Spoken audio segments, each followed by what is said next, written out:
Hello, good day everyone. I'm very happy to see you again in this video, and today I want to address a very practical, a very pragmatic subject. Why people vote for incompetent leaders during elections. Why do people just vote for people that are not good, will not make good leaders, very incompetent people, leaders?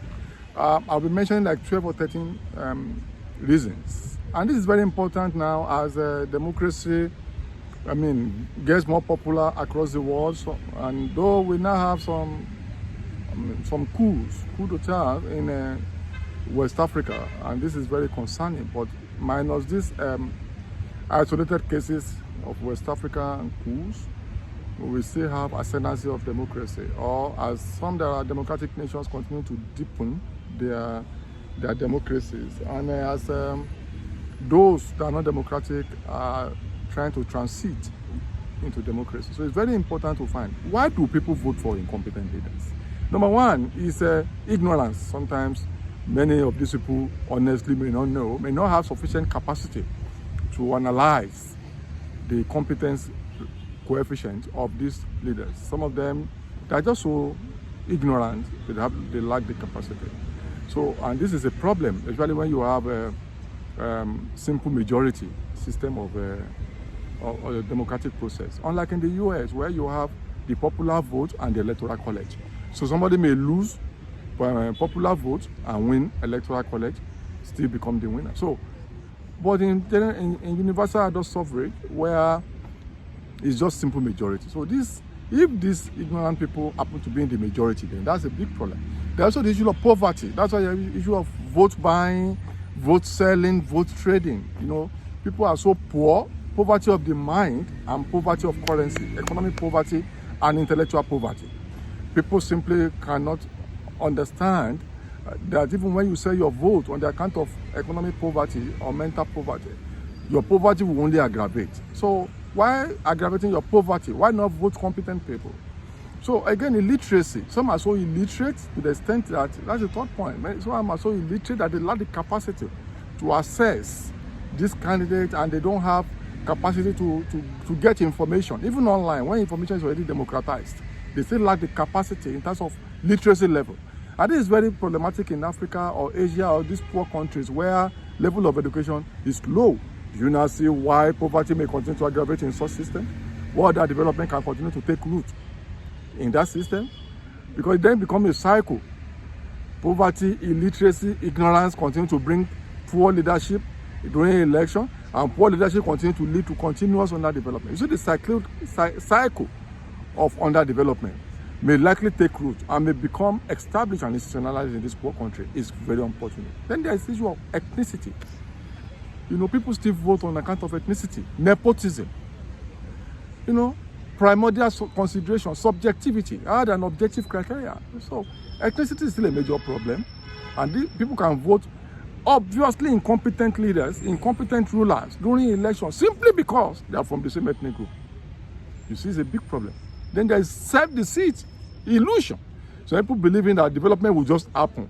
It doesn't matter, all of them are thieves, all of them are not good. We just have to put, and no matter what we do, our votes will not count. If there's nothing we can do about it, it's self-deceit.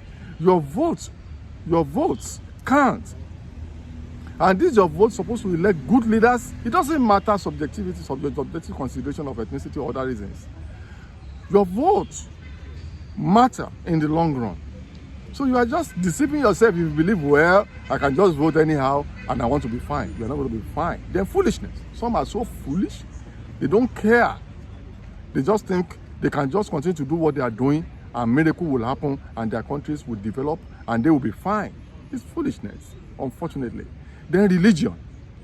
Many people only want to vote for people of their religion. They want to vote on religious ground. Even when some of these religious so-called contestants who weaponize ethnicity and religion and some other primordial consideration are not in the final analysis interested in the religious preachings and detail.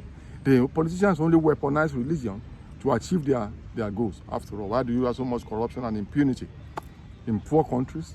Yet they all claim to be religious. You have kidnappers who will kidnap people for ransom and still be praying there. You have people going to the church or to the mosque to pray before they go for corrupt operations. Is that not contradiction? So instead of people voting for incompetent people on account of religion, they should rather vote for competence. There is the deceit of the ruling class. Many of the members of the ruling class, the political class, have deceived the people over time. That this is deceit has taken root in the heart of the people to continue to vote for them. Then greed. People are greedy. Even many electorates are so greedy to the extent that they only think about their selfish pecuniary gains. They say their votes for pittance.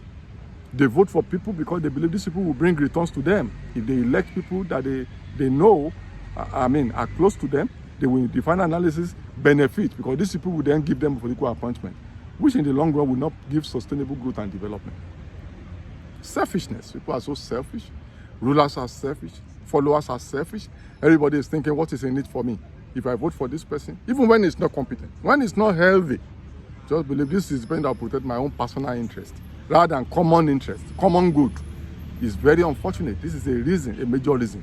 Then they believe this kind will bring reward to me, which is not a flip of selfishness. It will bring, so it is just a personal reward system, even through incompetent leadership or rulers. Then many are loyal. Their party is based on party loyalty. They just believe I'm Democrat, I'm Republican, I'm communist, I'm progressive. I'm not progressive. They just vote on those accounts, and it's a big problem on party loyalty. Then they just don't care. Some believe that voting is like catching cruise. They just believe, let's just go there, let's go and vote for anybody. It doesn't matter. Anybody will vote for. If the person may not even win, let me vote for another person that will win. What is your business? If you vote for somebody, if he doesn't win, that does not mean you have thrown away your vote. You have wasted your vote. No, you are just voted for your conscience. It doesn't mean because you believe this is the party that will win, this guy that will win, even if it's not competent. That's what everybody is voting for. Let me vote for that person too. You are catching cruise. You are just wasting your time. You are just enjoying the rave of the moment. And in the long run, you will suffer for it. So vote for the right people. Eventually, you will now see that this cyclical process of voting for wrong, incompetent leaders, rulers, on the account of these factors that I have mentioned, these 12 or 13 factors that I have mentioned, will ultimately build poverty again in the future.